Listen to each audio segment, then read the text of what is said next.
ఈ పువ్వు ఏ తేటిదన్నది ఏనాడో రాసున్నది, ఏ ముద్దు ఏ మోవిదన్నది ఏ పొద్దో రాసున్నది. బంధాలై పెనవేయు వయసుకు అందాలే దాసోహమనగా, మందారం విరబూయు పెదవులు మధువులనే చవి చూడమనగా, పరువాలే ప్రణయాలై స్వప్నాలే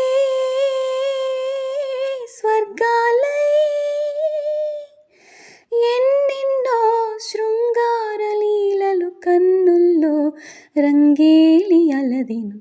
ఆకాశం ఏనాటిదో అనురాగం ఆనాటిది, ఆవేశం ఈనాడు కలిగెను ఆనాడే తెలిసిందది.